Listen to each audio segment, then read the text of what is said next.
Hello everyone, welcome. My name is Baron and you've stumbled upon my booktube channel. I am the Book Baron. Very fitting, yes?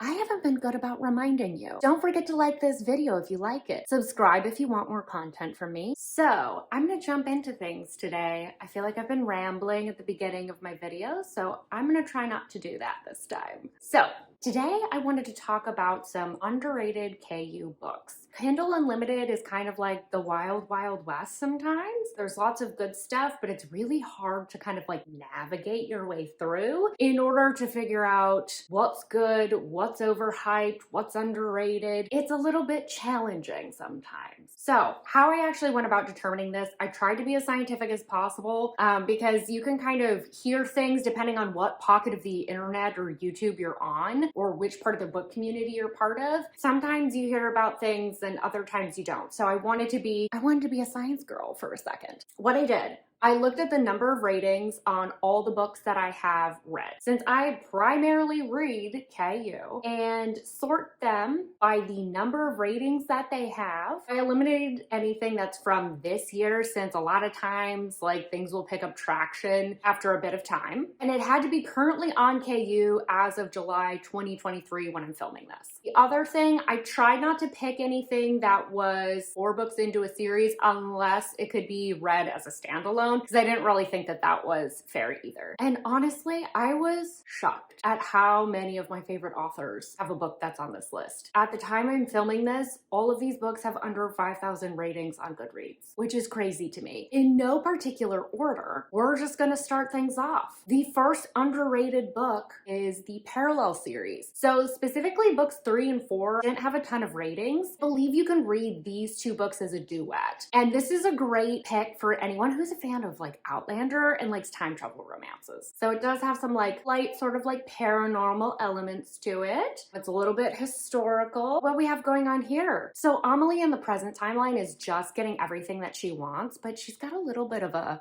gift, and she kind of sends herself back to pre-World War II France. In the process of doing that, she runs into Henri, who is a very cranky vineyard farmer type guy, and he helps protect her and get her adapted very grumpily to the time she's currently in. Amelie is waiting and biding her time so she can get back to her timeline, but also is falling in love with Henri in the process. This book had me on the edge of my seat because you're like, okay, girl's got to get back to her timeline. Also, she needs to get out of there because World War II, but also she's falling in love with Henri and I want that to work out as well. You're like, well, maybe with her knowledge, she can help. Book 3 leaves off on a big fat cliffhanger. Book 4 does contain a non-traditional HEA. You do get warned about what happens, thankfully. This duet gutted me. I could not put these books down. My husband was very frustrated with me when I was trying to read these books because I would not pay attention to anything. Elizabeth O'Rourke wrote it under her pen name, Elle O'Rourke, and it just didn't pick up as much traction. But if you like a little bit of a witchy vibe to your books, the whole series is absolutely fantastic, and the whole series, frankly, is underrated. All right, next up is a pretty recent read for me, and it's by my girl C.W. Farnsworth, Pretty Ugly Promises. This is a great second chance romance. Lila's in college. She's trying to get to a friend's party or a friend's gathering, but ends up stumbling into this other party in the process,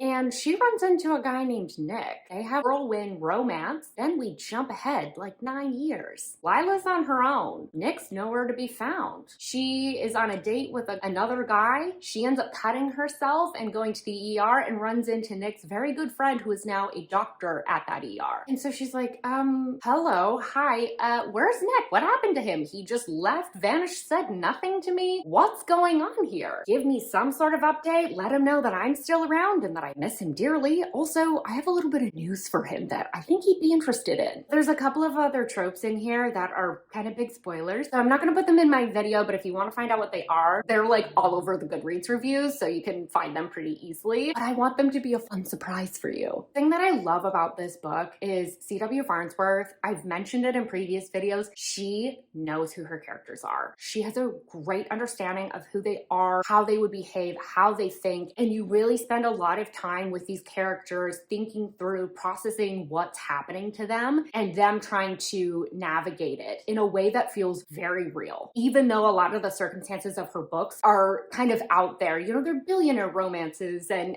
that sort of thing. But she just has this ability to make you believe these characters are real. So this one, there is a little bit less dialogue, I would say. So if that's something that'll bug you, little tiny heads up, but it's so good. The other thing too, with spending all that time in the characters' heads, you really like not only understand who they are, but you see this progression and growth, and both characters, both Nick and Lila, go through tons of character growth, which was so fun to see and so rewarding when they finally committed to one another in the end. I adore this book. I hope more people pick it up because I think it'll appeal to a lot of people. Next up, I have Hawk by Jesse Hall. So this, I was surprised to find here. It has picked up a little bit of traction on BookTube, at least in my little corner that I pay attention to, somewhat recently, so maybe this will change, but it's still an underrated book. So this is great if you like something a little bit darker. If you want something that can get you out of a reading slump, Jesse Hall has a great way of getting you invested in the plot and what's happening and the characters very quickly. It gives a great bingeable quality to her books. This does have a little bit of like a light romantic suspense, like mystery sort of element to it as well. It has a little bit of a love triangle, so I'm sorry if you don't like that, but I promise this one's kind of good. And I say that as someone who doesn't like love triangles all that much. So Nicole is living with her boyfriend Patrick, and they have a pretty idyllic life. They live a very quiet life. Their life's pretty quaint, and they're living in Patrick's hometown after they've both graduated college. That all gets turned upside down when Cameron Hawk enters their life. He's their new roommate. They get introduced in a pretty crazy way. So Hawk was recently released from prison, so very different than Nicole and Patrick, and this completely upends their life. There's so much tension in the house as a result of Hawk's arrival, his lifestyle, and how it conflicts with Nicole and Patrick. Hawk is tattooed, he's an ex-con, he's smoking, he's drinking, he's doing the drug. He lives life on the edge. Nicole and Patrick, they go to church, they spend time with his family. She works for a publishing company. Their faith is a big part of their relationship. But all these differences start making Nicole kind of curious. She's like, wait a second, maybe I haven't been making choices for me. Maybe I've just been making the right choices. She wants to know more, and she wants to start putting herself first instead of other people. Jesse Hall typically includes some element of like religious or like cult deconstruction, so if you don't like that, heads up. And I think the thing that I really liked about how this love triangle was done and why it worked so well for me is you felt like it really leaned, where are my hands? I'm blocking the light. The love triangle kind of leans pretty hard one direction, and then over the process of the book, you slowly feel it leaning the other way. It makes it so much more satisfying. This did get like nominated for a Wattpad Award back in 2021. I have seen it pop up a little bit more often somewhat recently, but it still has under 5,000 ratings on Goodreads, so still pretty underrated. This next one absolutely shocked me. Even If It Hurts by Sam Mariano. This is a very unhinged high school bully romance that features a psychopath. I think this one would be good if you're a fan of Vicious by LJ Shen. So Aubrey's a good girl. She leads a pretty different life than her other high school counterparts though. She is working. She's the only source of income. She's taking care of her mother who is sick. So she's really heads down paying attention to what's going on at home, and she's not really involved in a lot of the things that are going on in high school. She doesn't have a lot of friends. Her counterparts come from a lot of money, so she just really doesn't relate to them at all. And in general, they're just a lot more carefree. Aubrey ends up having a run-in with a gal from her school who's sort of like the queen bee. She's demanding that she return this t-shirt to the shop, even though it's clearly been used. It's gross. It's not even from the store. And Aubrey's like, look, I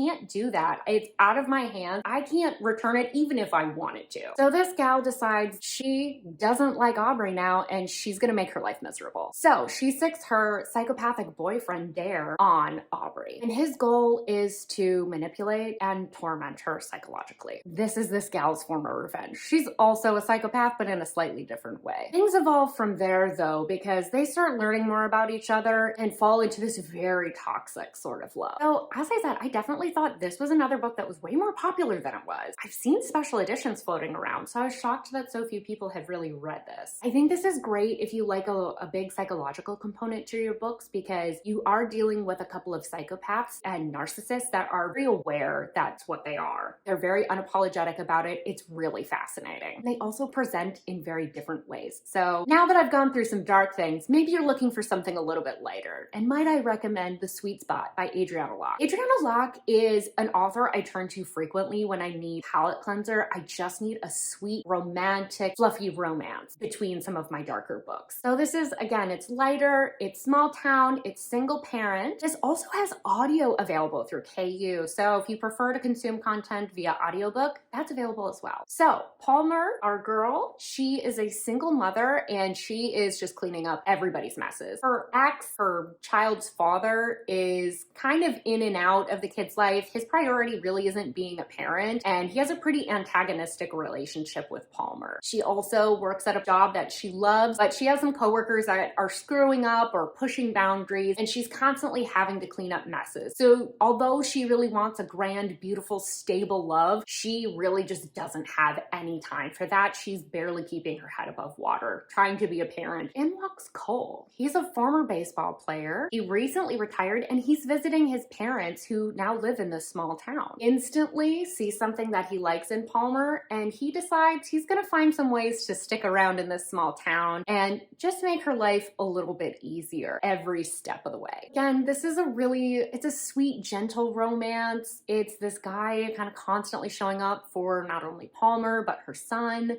just in all these different sorts of ways. So there is a conflict that feels a little thrown in at the end, but you do get some hints about what's going on as you go through the book. But I really feel like the bulk of this story is just a sweet and romantic relationship. And who doesn't need some of that in their life? This last one, I've heard almost no one talk about, and I don't know if it's the corner of the internet that I'm on, because I don't read a lot of romantic suspense. Eagle by Janie Crouch. This is the second book in the Linear Tactical series, but again, these can be read as standalones. I think this is great if you want something small town, you like romantic suspense, and you like a single parent. We have Charlotte. She was the golden girl back in the day. She had money, she had a good boyfriend, she was the cheerleader, but things really fell apart for her after she graduated. And now she's really living paycheck to paycheck. She's living pretty rough. She's trying to make it as a special education tutor, but she's running into some difficulties. Finn is our hero. He's also pretty well liked. He did some time with the military and now is back in town running a facility called Linear Tactical, which helps train civilians on self-defense techniques and survival training. But Finn's son needs a tutor. He has recommended Charlotte. When these two meet finally, he realizes just who Charlotte is. He is not happy to see her, as these two have a little bit of a past. They've got to put it aside because Finn needs help with his kid. Finn's also in the midst of some undercover work that it turns out Charlotte is involved in as well. So I've said I'm not typically a big fan of romantic suspense, but the way this was done really worked for me. It had everything in the right balance, the right amount of time spent on the relationship, the right amount of time spent on kind of like the mysterious suspense elements, and it was introduced throughout the story. It wasn't just shoved in at the end with like a crazy kidnapping. It's also under 300 pages. The plot moves pretty quickly and steadily, so this is a good one, again, if you're in a reading slump. Those are just 6 of my recommendations for books that I think are wildly underrated. I can't believe most of these have under 5,000 ratings on Goodreads. That's so few, and they're such good books. I've rated all of these 4 stars and up. I hope you found a gem in here. Maybe there's one that you learned about that you've never heard of. Don't forget to like this video if you like it. Subscribe if you want more content from me. I don't have a big backlist. I'm very new, so you can catch up. You're on the ground floor. Look at you, branching out. And with that, thank you so much for being here, and I hope to see you in my next video. Bye!